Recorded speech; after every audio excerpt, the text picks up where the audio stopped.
starring Tovino Thomas and Sumesh Moor, along with Divya, Pillai and Lal, directed by Rohith V.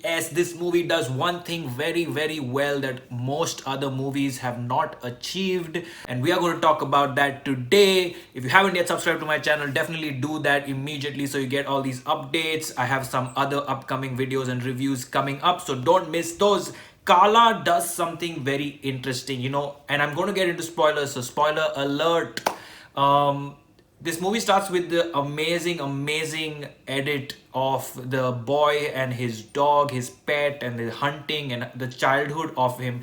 Great graphics, great designing there, beautiful intro sequence with amazing music. And then we are shown Tovino Thomas all grown up with his dog. And obviously it's a fair assumption at that point that the introduction sequence was of Tovino Thomas. We are then shown Tovino Thomas's basic family life, where he's trying to farm things. He's dealing in pepper. He has a wife. He has a little son. He's nice to all of them, protective, loving to all of them, even his dog.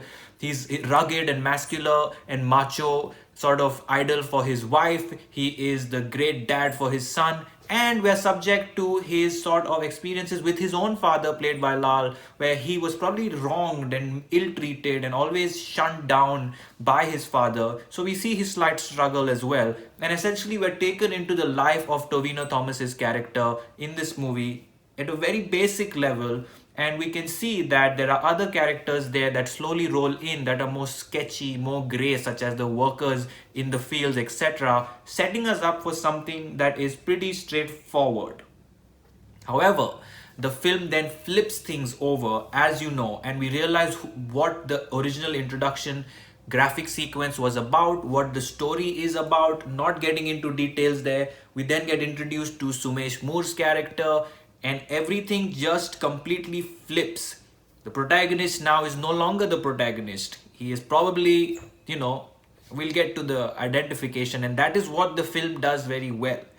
It makes you think by examining the character and a basic life that you would expect any human being to have, nothing crazy wrong, living life, farming, doing XYZ. You're given that examination to only then say, well, but this character is not as straightforward as you thought he was. This character has done some things that are unforgivable, etc., etc., which really makes you think about whose side you're on. What are you aiming for? What are you thinking about at this moment? It really gives that human element to a grey shaded character that you normally don't see in many films. And that is really, really epic, because this struggle remains throughout the movie, even after the movie. Sumesh Moor's character, on the other hand, you can have some positives to where he's coming from. However, what is he trying to achieve? How far can he go to achieve his goals? All those things make you question whether, is he a clean green character, so to speak, or is he coming also from a little grey place? That is the beauty of Kala, where characters, you might take anyone's side. There are dialogues thrown in there about apologies, forgiveness, trying to make friends. All these things happen. However, you're constantly in a tussle of what you're watching. And of course, you're watching a story of two people doing what they have to do and trying to protect themselves. But it is extremely interesting that, unlike many other movies, you don't really know which side you're on and who really deserves your attention more.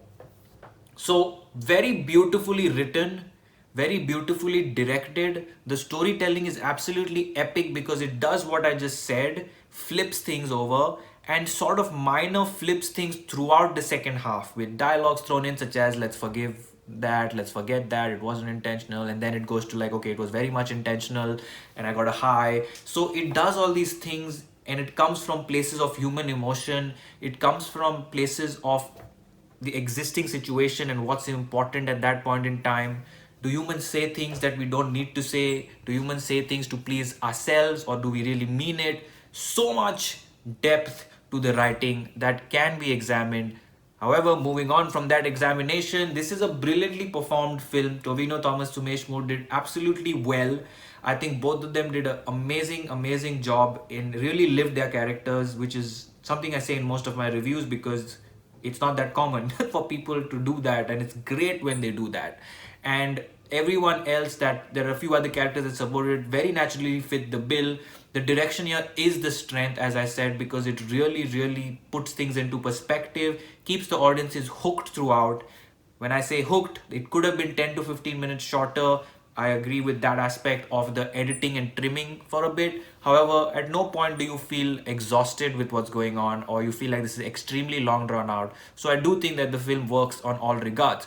Great background music, great cinematography, great editing, great locations that they have chosen. The theme is very unique and creative. The outcome is very unique and creative, and it is just a very refreshing content that has been played out, and I absolutely enjoyed Kala. So I'm going with 4 stars for this very creative, intelligent, deep, well written movie. Really recommend everyone watch it. 4 stars for Kala. Let me know what you guys think. Like, comment, share, subscribe, and keep watching for much more.